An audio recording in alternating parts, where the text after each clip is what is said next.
Testing, testing.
Saying you just don't know Testing, testing. good or bad mood.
All right, let's begin. We have two consent items and 1, 2, 3, 4. Well, 1, 2, 3, 4, 5 non-consent items. And, oh, that's right. Okay, let's begin by approving the minutes from the prior meeting. I will just have a voice vote as I did last time. All those in favor of approving the minutes signify by saying aye. Aye. Opposed, no. The ayes seem to have it. The ayes have it. Unanimous among all present, which means we're missing Commissioner McLean. Thanks for reminding me about that. And let's go to the consent items. Item number 1 is a request for certification as a renewable energy facility. The motion is to approve the application and issue a renewable energy facility ID certification number with the understanding that the company will comply with all the requirements of COMAR 2061-0202 and COMAR 2061-0302. And the second item is a notice of cancellation for bond of a bond for Covanta Energy Marketing. The motion there would be to cancel the company's electricity supplier license. Is there any desire to talk about any of these before we take those motions? Okay, both motions combined. The motion is to approve the first item as I read it and to cancel the electricity supplier license as I read it prior. All those in favor signify by saying aye. Aye. Opposed, no. The ayes seem to have it. The ayes have it. Unanimous among those present. So let's proceed to the first non-consent item, and that would be item number 3. Concord Energy is requesting a request for certification as a renewable energy facility. Staff, welcome. Good morning, Chair and Commissioners. Andrew Schlicht on the behalf of staff. On October 10th, 2024, Concord Energy filed an application to have one of its generators certified as a renewable energy facility. This application was incomplete. Staff was able to establish communications with the company and request the missing information. I'm sorry, did you say able or unable? We were able to. You were able to, okay. Yes. After repeated attempts to gather the requisite information, staff has not heard back from the company as of recently, and we have not received the necessary documentation. As such, staff recommends the Commission deny the application. Staff is available for questions. Questions? No question. Okay, no questions. Is anyone else here who wants to comment on this? Apparently not. The motion is to deny the application. All those in favor signify. Oh, no, you know what? I have to do this by roll call, don't I? Yeah. So, Commissioner Linton, Aye. Commissioner Hoover, Aye. Commissioner Suchman. Aye. I vote aye. Chair votes aye. The motion to deny is voted on. Item number 4, BG&E tariff revision to time of use and standard offer service. Staff. Good morning, Mr. Chair and Commissioners. Oladipo Fade on behalf of staff. On December 19th, 2025, BGE filed revised tariff pages to true up its SOS administrative charges. The revised tariff would increase SOS administrative charges by 10% for residential customers, 13% for Type 1, and 2% for Type 2 customers. The company is also incorporating modifications to the Summer Schedule RL energy and transmission rates by applying the rate shaping methodology from the existing Schedule EV. This would change the allocation of capacity and transmission costs, such that 40% of those charges would be recovered in off-peak rates. Staff agrees with BGE's concerns that if the on-peak rates become too high, and if the on-peak to off-peak ratio is too large, customers may become less interested in time-of-use rates and become concerned that their utility bills will increase, as they're punished for any on-peak usage. BGE has also stated that this change in the allocation of capacity and transmission costs was accepted previously for Schedules EV and RD and is not permanent. These modifications were accepted by the Commission in Order Number 91917, the Order on Drive Act Implementation Proposals. Therefore, staff recommends the Commission accept the change in the allocation of capacity and transmission costs, allowing BGE to recover 40% of capacity and transmission costs for Schedule RL during off-peak hours, as it already has allowed BGE to do for Schedules EV and RD. And we're available for questions. Questions? Seeing none. Yes, could you spell your name, please, for the for our friend here? Sure, that's OLADIPO, last name FADEYI. Good? Okay, please proceed. Good morning, Commissioners. Chair Barve, Beverly Sikora on behalf of BGE. Beverly, like you'd expect, Sikora, S-I-K-O-R-A. BGE has no comments, but we're here for questions. Any questions for BG&E? Seeing none, we'll proceed to a vote.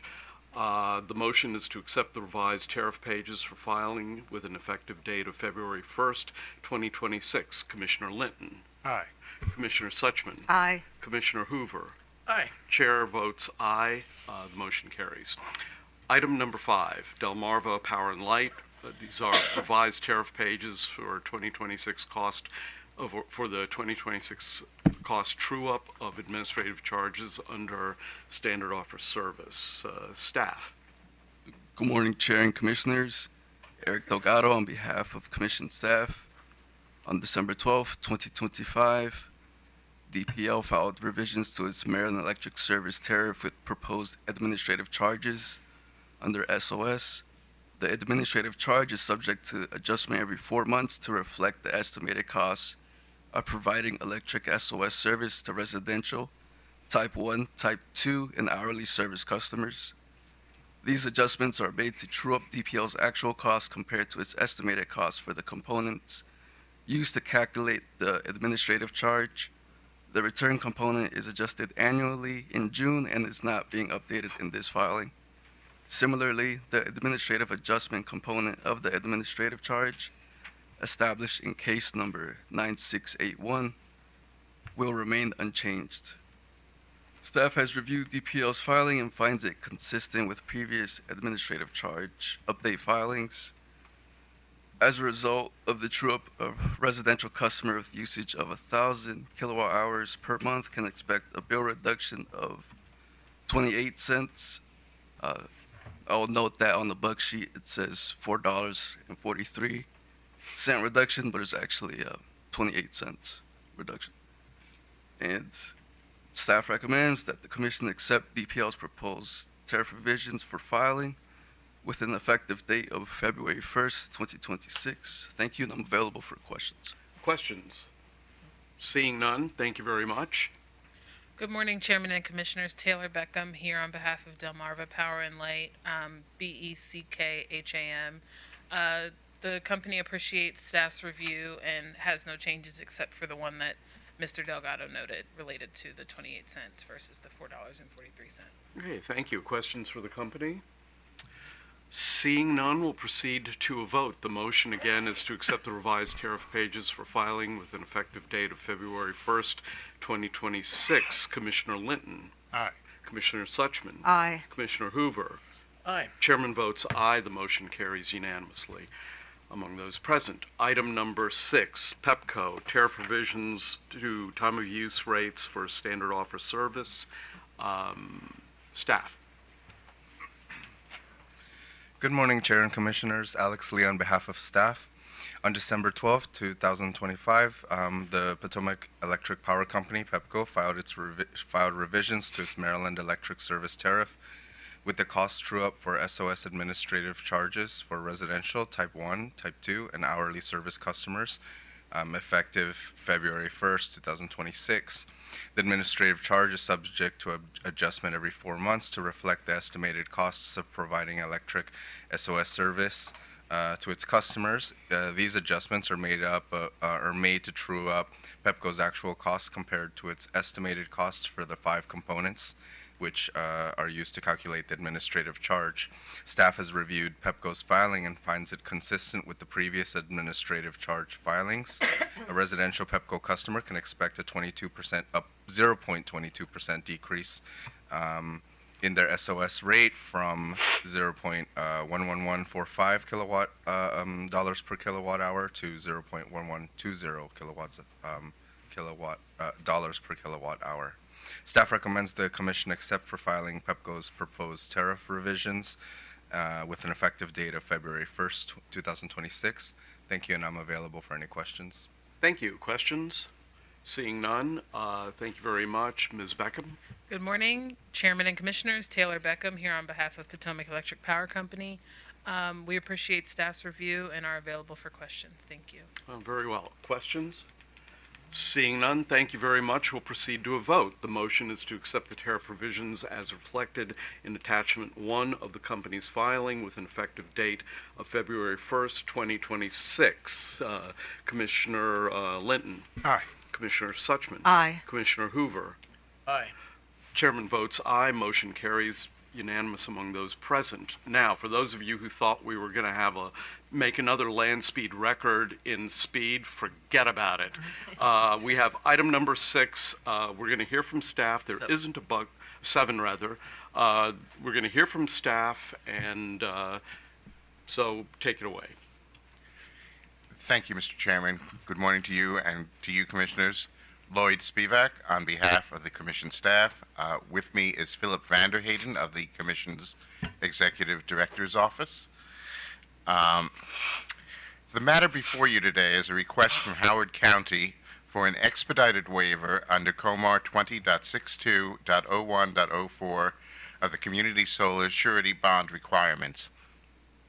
The county is seeking to become Maryland's first county-run community solar subscriber organization. The background is straightforward. The county is developing several projects with a total capacity exceeding 1 megawatt. Under current regulations, this capacity triggers a bonding requirement intended to protect subscribers in the state from financial default and ensure compliance with Commission regulations. The county states that as a public entity, it cannot legally comply with standard commercial bonding terms, which often require granting security interests in public property.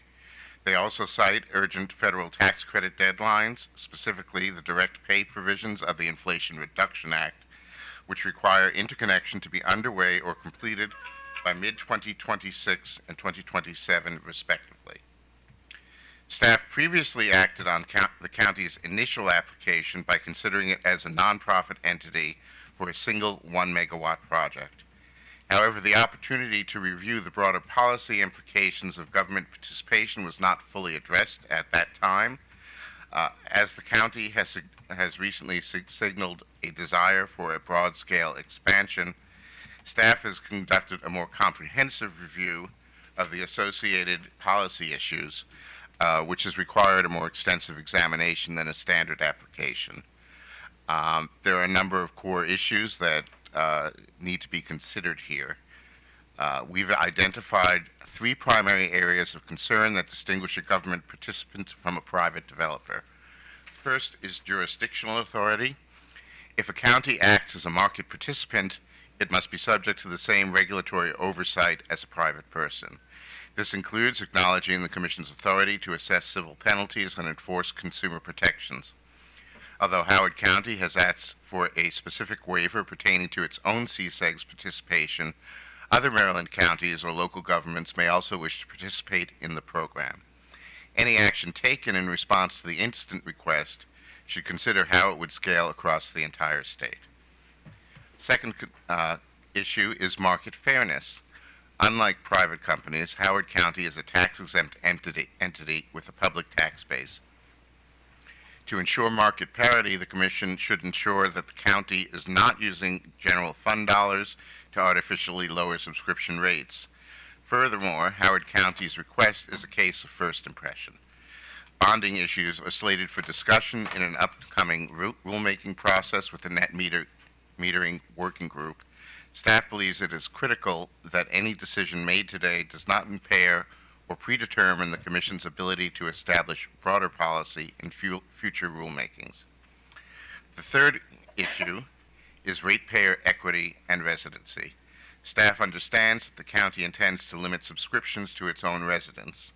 However, under Public Utilities Article 7-306.2, the costs for community solar credits are recovered from all ratepayers across the utility's entire service territory. In this case, it would be BGE's multi-county service territory. This creates a scenario where a ratepayer in a neighboring county may subsidize credits that they are legally ineligible to receive. We should evaluate if this residency restriction is unfairly discriminatory under COMAR 20.62.05.06 when the underlying costs are socialized. The staff-specific response to the county's request, we note the following. With respect to the bond, we acknowledge the legal impediments the county faces. We find that the county's AAA bond rating and self-insured status are significant, but they do not provide the Commission with the same first demand access to funds that a surety bond does. With respect to the deadline, the tax deadline, we recognize the urgency imposed by the One Big Beautiful Bill Act. However, regulatory integrity and consumer protection cannot be bypassed to meet tax deadlines. Regarding existing protections, we do agree with the county that COMAR 20.62.05 provides robust backstops such as mandatory escrow for prepaid fees and savings guarantees, which mitigate the risk of bonding waiver. Staff's recommendations, we actually have several options that we would like to present to the Commission. We recommend, in general, that the Commission grant the waiver only if specific conditions are met. We provide the following options. The first option is to grant the waiver subject to the following conditions. The county should consent to the Commission's jurisdiction and execute a formal acknowledgement of the Commission's plenary jurisdiction and waiver of sovereign immunity regarding program enforcement. Two, regarding financial security in lieu of a bond, the county must provide a legally binding unconditional letter of guarantee backed by a dedicated reserve fund. With respect to fiscal guardrails, the county must utilize a segregated and dedicated fund, an accounting mechanism to assure CSEG's funds are firewalled away from other county funds, and submit annual financial disclosures to ensure market parity. With respect to residency, the Commission should defer a final ruling on the residency restriction until the net metering working group has considered the equity of territory-wide cost recovery and arrived at some conclusion on the issue. With regard to the unique waiver situation, staff recommends the Commission clarify that this waiver is not a green light for broad government expansion of the program, but rather a unique accommodation that necessitates a formal evaluation of the impact on the private market. So that, taken together, is the first option. The second option is the grant of a limited waiver, and under this option, the Commission would grant a temporary waiver for the purpose of initiating interconnection applications with BGE while requiring a formal memorandum of understanding on the jurisdictional and fiscal issues before allowing the county to accept customer subscriptions. The temporary waiver would be subject to future Commission rulings regarding county participation in the CSEGS program. While BGE will accept the interconnection application without a PSC subscriber organization ID number, it may be necessary to have this document in place to properly identify the projects or for the county's financial purposes.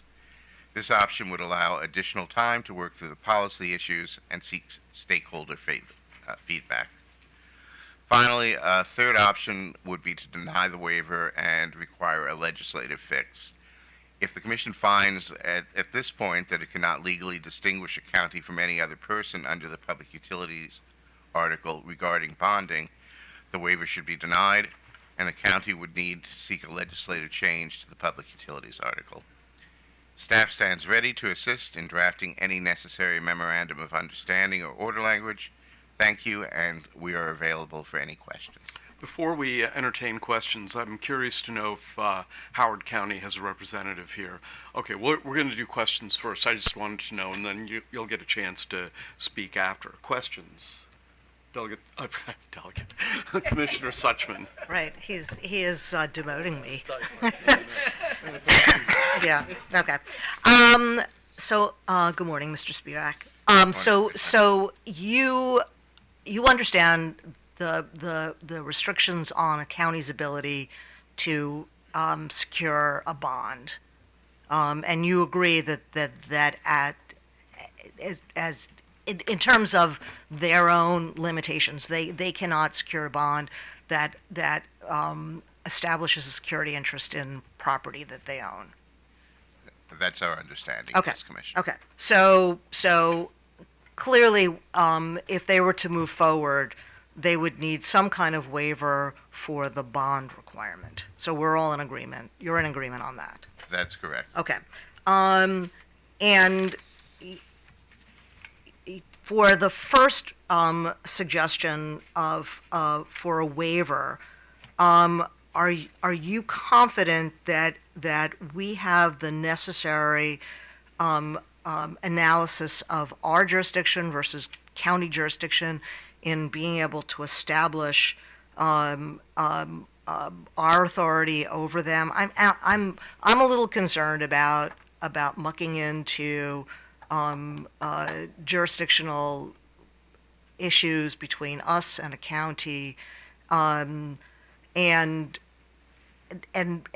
sort of making that determination now without spending a little bit more time on this issue. I mean, even if we were to take it under advisement, it makes me nervous to be making pronouncements about authority we have over a county. That is one of the big issues that's given us pause with this whole issue, because it's not an easy issue. The county, in response to a bit of staff questioning, did indicate that they are willing to acknowledge and submit to the Commission's authority with respect to their role as a subscriber organization. That said, when a county has participated in the energy market in essentially in competition with private entities, that has generally been done under a specific legislative authorization. So, for example, the existence of municipal utilities or the Montgomery County CCA. Right.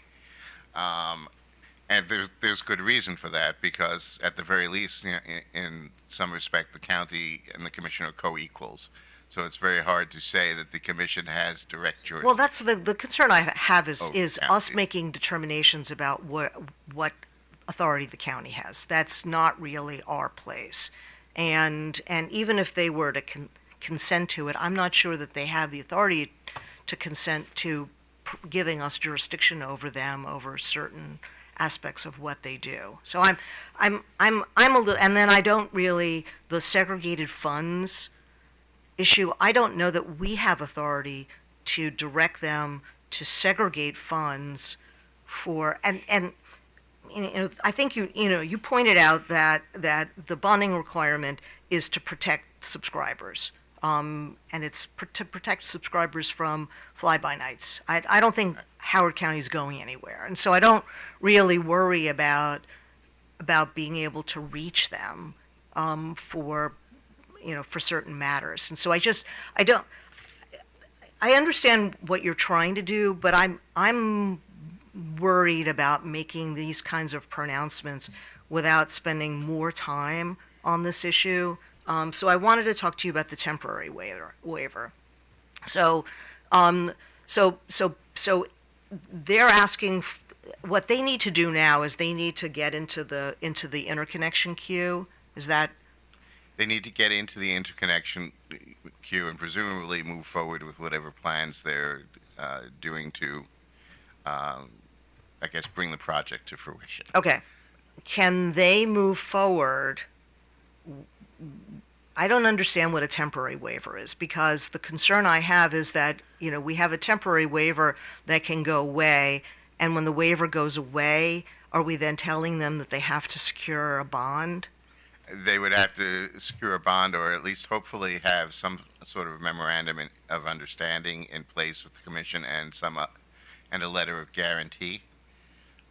So we're back to option number one. I mean, I don't know how we can do a temporary waiver if we haven't made determinations about where our authority is and what they can do. I guess I'm not really clear about what you mean by temporary waiver. Well, I think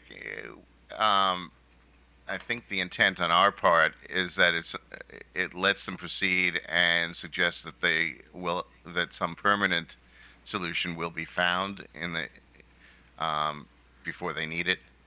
That's but if you're, forget that they're a county. If you're a project developer, how can you move ahead with a project if you don't really understand what your obligations are?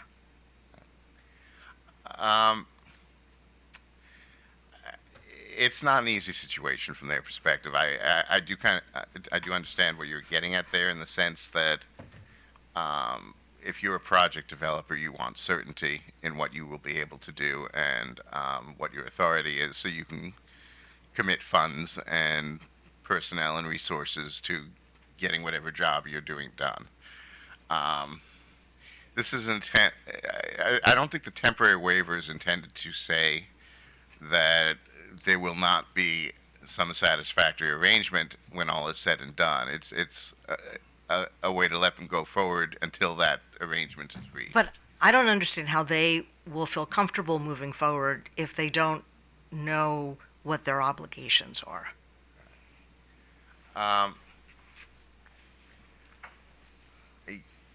In that instance,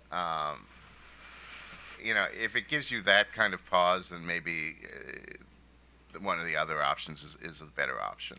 Well, I guess so. If we were to, the issue around residency, that I understand, and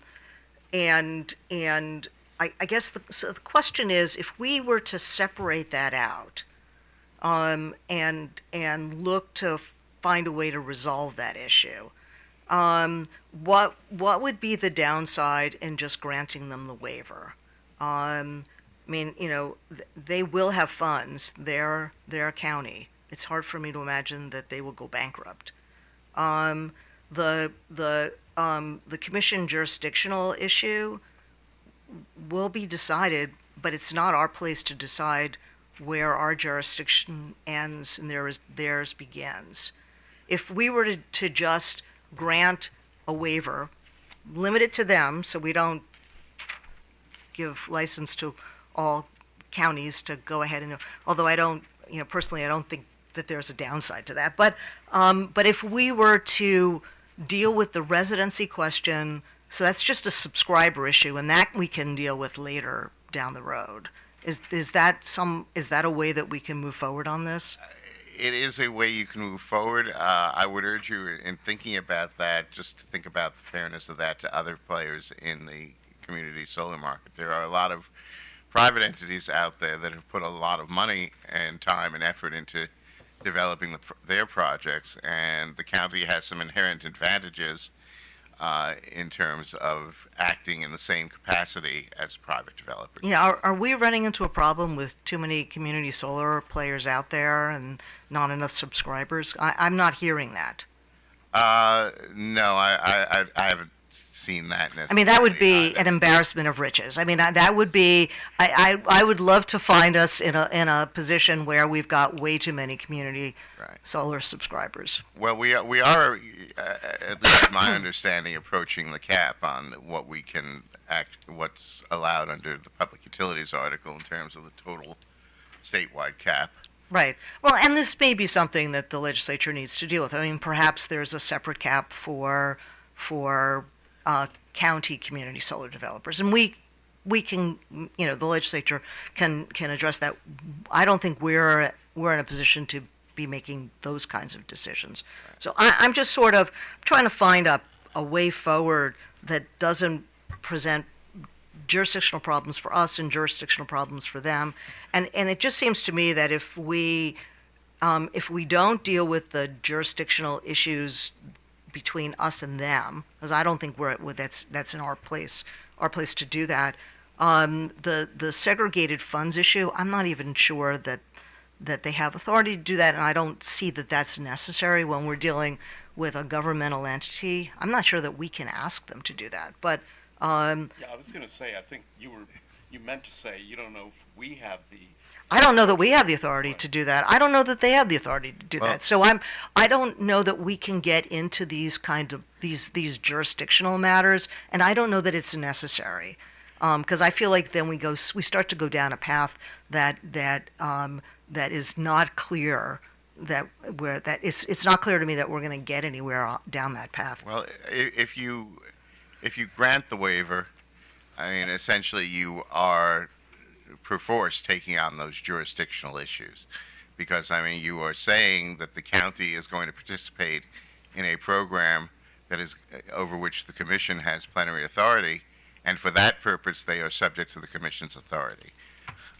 With respect to the dedicated fund, well, and it may be just simply by participating in our program, they're accepting jurisdiction, but that's not us saying this. This is, and it may be that, that someone's going to have to come in and clarify jurisdiction. I don't know that we have to, and I worry about us playing around where we don't need to. If the issue is not resolved in some way, shape, or form, and ideally it would be by the legislature, then it's just going to keep coming back if any other county decides they want to do what Howard County is doing. And I could very easily picture that happening. Yeah, so it's I can think of 2 counties that would want to do it. Right. So with respect to the segregated fund, I note that that's actually one of the options they have offered is access to, I think they call it the local government fund, essentially a guarantee against that fund. It's not if this entirely is some- segregated. right, if it's this an is something existing that one. they're, and we'll talk to the county, but if that's something that they're offering, then I don't know that we're in a position to say no. I guess I'm just sort of asking if there's a way for us to move forward without having to address the residency question, and have them, sort of get into the queue and feel confident that they've got enough to be able to move forward. Because then the residency issue is just, do they have to be Howard County residents or not? But you can still make a project move forward without having to address that issue now. With respect to the residency issue, I would say the way Comar is written is not 100% clear, but it says you can restrict where you market. It doesn't necessarily say that you can restrict where your subscribers live. I would think at the very least you would want the county's commitment not to restrict enrollment to its own residents. Yeah, but I'm not asking for the substance of the argument. What I'm asking is, can we move forward, and the project move forward without resolving this issue and taking it up at a later date when we've done a little bit more research on the issue? I think that's up to the county. I mean, you certainly have the authority to make whatever ruling you believe is appropriate at this time. And, with respect to whether that is sufficient for the county's purpose for them to move forward, that's something they would have to answer. Okay. All right. That's all I have. Thank you. Okay, Commissioner Hoover.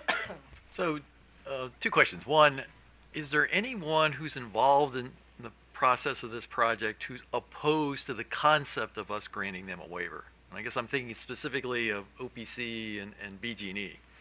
I'm not aware of either of those parties being opposed to the concept. As I said, we have our reservations. Sure. Yeah. But And then secondly, is staff aware of any other county that's thinking about doing this? we do not have any specific information from other counties that they are definitely considering something of this. Thanks. Montgomery County will not be out-solared by anyone. I have a question. How long have you been working with the county on this issue? We have the issue first came up a while back with respect to the 1 megawatt project, and honestly, within staff, it probably wasn't flagged and escalated the way it should have been. So it didn't really, the policy issues that we've discussed this morning didn't really get vetted as well as they have. And be that as it may, so they were kind of granted a subscriber organization number as a matter more or less of routine, and it probably should not have been treated that way. I think last August is when they first came to us, and they did have a meeting with some people on staff with regard to this bonding waiver request. We've been a little slow in dealing with that since then because we have been considering all of these issues and kind of going around in a lot of discussions internally on staff. So I would say since last August on this issue. Okay. And I will note the county came and filed this lately because I think out of some degree with frustration with the amount of time it was taking us. Okay. Well, before I let you go, I just want to make note of the fact that I'd like for staff to write these comments down so that we could review them. We're going to hear everybody. We're going to take this under advisement, and I do want to see that put on paper. We can do that. Okay, terrific. Although People's Council has popped up, I was hoping to go. Well, do you have a very brief comment you want to make? Because I was really hoping to hear from the county first. Just very brief, Mr. Chairman, Juliana Bell with the Office of People's Council. We would likewise appreciate the opportunity to see staff's thoughtful comments in writing and have the opportunity to respond. Our initial thought was that we didn't have a problem with the waiver per se, and therefore didn't weigh in on it, but staff has raised a number of interesting issues this morning, so we would appreciate seeing those in writing and having the opportunity to respond before the commission makes a decision. Okay, thank you. I will just say for everybody that since this has been on our plate for a little bit of a time, I think we would want to move expeditiously to on this matter. So, but thank you very much. Let me turn to the county. If you can just give us your name and please spell it for the court Sure. reporter. Okay. Well, first, good morning, Chair Barve and commissioners. On behalf of Howard County, my name is Tim Latimer. That's spelled Lattimer.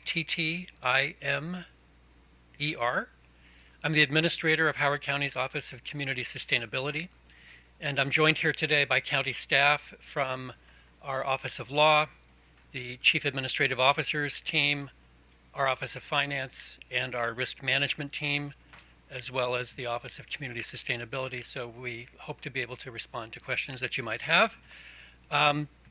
We're grateful to you and to staff for your willingness to consider the request that was put forward by our County Executive, Calvin Ball, on January the 14th. And we are here to try to seek your direction in finding an alternative solution to providing a surety bond as a prerequisite for the Commission to issue Howard County a community solar subscriber number for county-owned community solar projects.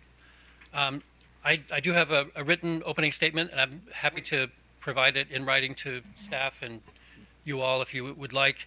So I'll skip past some of the preliminary stuff, but just to note that in this era of rising energy costs and concerns about affordability, Howard County is eager to do all we can to help advance cheaper and cleaner energy sources.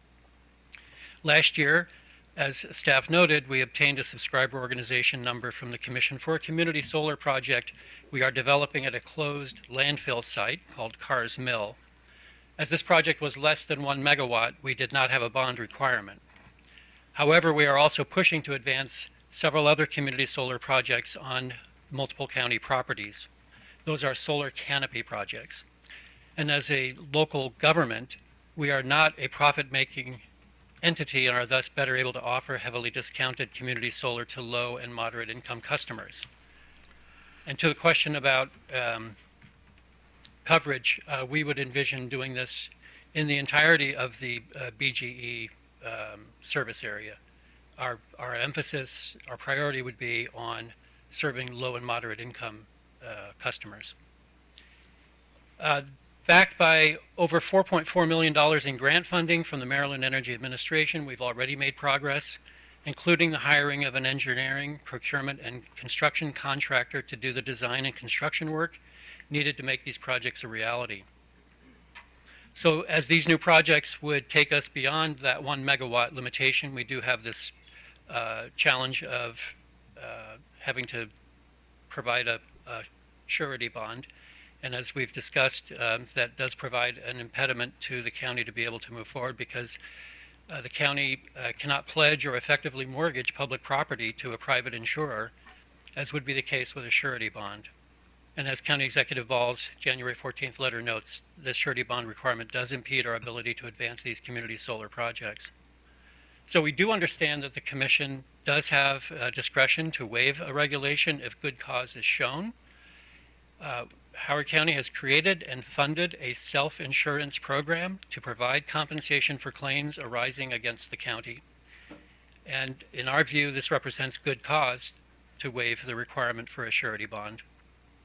We also likewise understand and appreciate the Commission has a need to guard against issuing subscriber organization numbers to firms or other organizations that, as Commissioner Suchman mentioned, are fly-by-night, right, that would not be able to perform. We thus hope to obtain your direction as a commission on how a local government can provide the Commission with the assurances it needs regarding our capacity to perform and in a way that enables us to advance our community solar projects in a timely fashion. And last year's passage of the One Big Beautiful Bill does give greater urgency. To obtain federal tax credits via the IRS Direct Pay program, our projects do need to be completed and interconnected to BGE by December 31, 2027, and that's why we have sought your direction at this time. And finally, we know that there may be other jurisdictions who also hope to develop their own community solar projects. So we understand that decisions taken here may set a precedent that enables further community solar for other parts of Maryland, thus helping to make electricity more affordable for many more Marylanders while also advancing the state closer to its ambitious climate and clean energy goals. So thank you for your kind attention, and we are here if you have questions. Happy to defer to my colleagues as well on any of the specifics. Questions? Commissioner Hoover. So, at the beginning of your presentation, you said that you were looking to make this available to a wide number of customers. Are you talking about customers outside of Howard County or just Howard County residents? Customers outside of Howard County in the BGE service area, Okay. but we would be limiting it to low and moderate income households. But there could be people in Carroll County or any of your neighboring counties. Okay. That's my understanding. And then you mentioned the tax credit issue. So two questions on that. I mean, are you concerned that if there's still some question about the authority to do this, whether you're going to have problems obtaining the federal tax credits, or is the federal government going to question whether or not they can give this to you? No, it's more a matter of hitting the deadlines that are established under the law. And, we have to mobilize our own resources to make this happen and get the projects into the ground and interconnected by that date certain, December 31, 2027, in order to get the 30% tax credit back through, as local jurisdictions are allowed under the Inflation Reduction Act, right? To get that IRS direct pay. We've already been engaged with IRS, seeking IRS direct pay reimbursement on other investments the county has made. So we're engaged in that process, but it's certainly a critical element for us. And I would also just note again that, the 4 additional projects beyond the landfill are solar canopies over parking lots at county buildings or parks. And those are generally more expensive. So in terms of the question about us having unfair advantage, we're doing something that provides added public benefit. So in our view, it's something that we are. Well, actually, though, related to the expense issue, so how critical to the success of the development of these projects are the federal tax incentives? They're vital for us. Okay, so if you miss that deadline, then it's possible that some of these projects aren't going to go forward. Yeah. Lynn? Yeah, thank you, Mr. Chairman. Good morning. Help me to understand the progression for how your project's developed. I mean, obviously, you were preparing to move forward with building a project, but you mentioned in your presentation that you received a grant from MEA. There was an application to the commission for a community solar number. Help me to understand which one happened first and how we got to this point. So I'm going to defer that question to our energy manager, Leah Miller. Leah, if you want to maybe talk a little bit about sort of the origin and sort of the evolution of the project and the different steps that we took so you all understand how we got to where we are today. Thank you.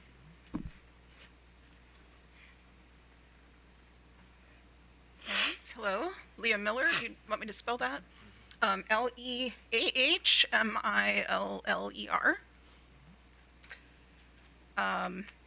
Yep, thanks for the opportunity to speak on this.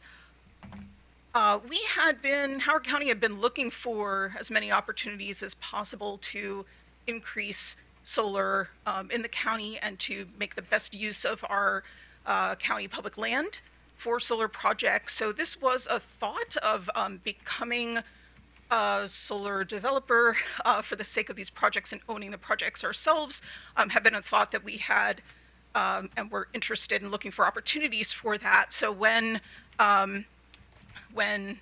the federal direct pay became available and when the Maryland Energy Administration grants became available that looked like it would allow us to do this, we were pursuing those things. So we first started to put together the application to Maryland Energy Administration, but they actually asked us to have our community solar subscriber number as part of that application. So we put that request into the PSC. It must have been in the fall of 2024, and then we received that number in December.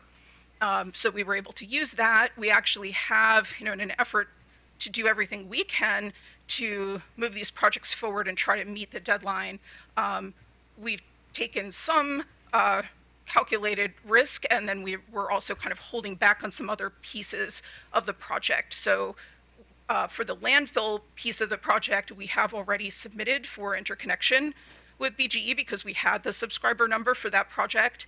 For the others, we are on hold with being able to submit those applications or to finalize design and submit for permitting and all of those things until we resolve this issue. So we have brought on a company to do the design and installation and permitting, as Mr. Latimer mentioned. But at this point, they're only really moving ahead with that landfill project, with the other projects on hold. Okay, so the grant that you received from MEA was a community solar program grant. Yes, so there were two different MEA grants that we applied for. The one for the landfill was through their LMI-PPA community solar grant, which was specifically looking to assist both with the construction of community solar projects and high interconnection fees, to help cover high interconnection fees for projects that are on landfills and some of these other areas where there's a great benefit to put solar because there isn't really the ability to develop other things there, and it helps protect other lands that like our farmlands and things like that. So so that grant program, we were granted a little over $3 million for that, part of that toward the installation, part of that toward the interconnection cost, which would have been too high otherwise for us to use a different type of mechanism like a power purchase agreement to do the project. We actually had originally planned to do a solar project that would have been a aggregated net metering project for the county on Carswell landfill, but the interconnection costs were too high, so we had to drop that out of the project. So this grant gave us the ability to reconsider and be able to actually move forward with that.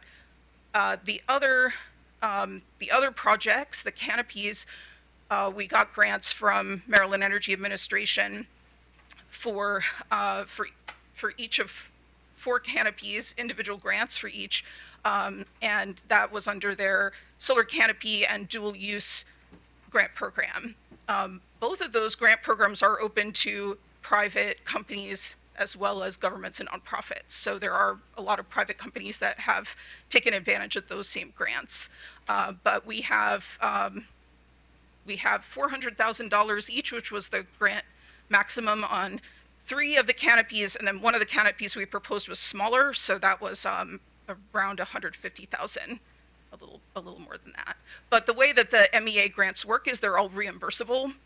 So even though we have grant agreements signed with Maryland Energy Administration, and we want to do our best to do all those projects, if we're not able to do the projects, we just won't get the money because we have to complete the project first and then request the funds afterwards. Okay, so you haven't gotten the funds yet? No. We have grant agreements in place that say that if we meet the conditions of the grant agreement, then they will give us the funds. So we're able with that to put that into our budget and consider that part of our financing, because the county is solvent and doesn't need to have the cash on hand necessarily to start the projects. We just need to know that the funds are coming if we fulfill the obligations. Okay. So now that the projects have been moving forward, have you been recruiting subscribers, or have you? We have not started that process yet. We have talked to we've talked both to a couple of companies that provide the subscription management services, but we would need to do a procurement process for that and allow that to be competitively bid. So we haven't started that piece yet. We also have talked to some partner organizations, some nonprofits, our housing commission, some groups that work with low and moderate income households, and have asked for them to help us once we're ready for that, to get education and outreach out to their customers and folks that they work with, in order to help us to get those subscribers. But we haven't started any of that actively yet. We've just tried to develop some of those partnerships. Okay. All right, thank you. Thank you, Mr. Chairman. Great. Commissioner Sutton. Okay, Mr. Latimer, come on back. Okay, so staff, well, first, would a temporary waiver work for you? Can you move forward not knowing what conditions you would have to meet at some later date? I think it would be very difficult for us to be able to advance the projects. Yeah, I would think so too. Okay, so the three conditions that Mr. Spivak had laid out, the consent to commission jurisdiction and waiver of sovereign immunity. I mean, I'm assuming you would not want. I mean, if I were something other than us, I would probably be loath to waive sovereign immunity without knowing what that meant. But I'm assuming it's your sense that simply by participating in the program, you're consenting to our oversight of you. Yes, we've already expressed that we understand there is a role here for the Right, commission. right. I think so too. The segregation of funds piece. You've sort of identified funds that you segregate because of your self-insured role. And would you be comfortable in being clearer with staff about what that would mean in terms of protecting subscribers? Is there a way that we can kind of move forward on this so that the staff feels comfortable that there's some place that subscribers can go to in the event that there's a default? Right. I mean, we can certainly provide evidence of our self-insurance that would certainly, in our view, show that we could meet the terms and the conditions that would go with a surety bond in that respect. Okay. But in terms of segregating funds, I think we'd have to look at really specifically what that ask really entails. Yeah, and I'm sort of trying to figure out why that's necessary, given that we know where you are. And okay, so the last thing, residency. So let me just understand that you're proposing 100% LMI for subscribers. Is that where you? Yeah. Okay. Yep. Okay. Yep. And that you're not limiting subscribers to Howard County. Not Howard County only. Okay, Within so- the BGE. Okay, so I'm thinking that maybe is not an issue. Is that? I think staff may have thought that you were thinking about limiting participation to Howard County, and you're not. Our interest is getting subscribers, right, and subscribers from the low and moderate income community. Okay, so there's no limitation in terms of geographic scope outside. Yes. As long as it's within the BGE service area. Okay, all right, that's all I have. Thank you. Thank you. I don't have any questions. Well, go ahead. Take another bite. One final follow-up.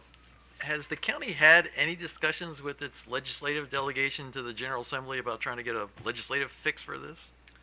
Not that I'm aware of, because we've been trying to sort of figure out, again, what the commission may be disposed to do. If it ended up that there was a need for a legislative fix, we would want to be able to understand that as soon as possible, given that the session has just started and there are filing dates for proposed legislation. I think the bill request date is Friday. And you would probably want emergency legislation, which requires 60% in both chambers in order to go into effect immediately. Okay, we're going to take this under advisement. We're going to wait for a written document from staff. I would ask OPC to respond as quickly as possible.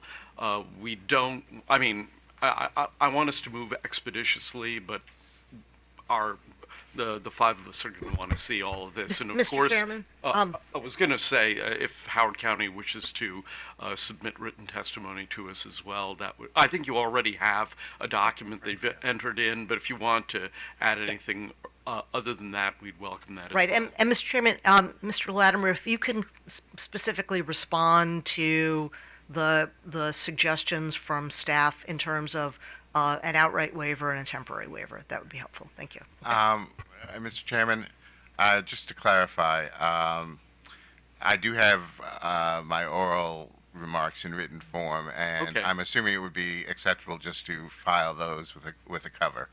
Sure. Okay. Sure. Thank you. Okay, and with that, that item is over. The administrative meeting is adjourned. We have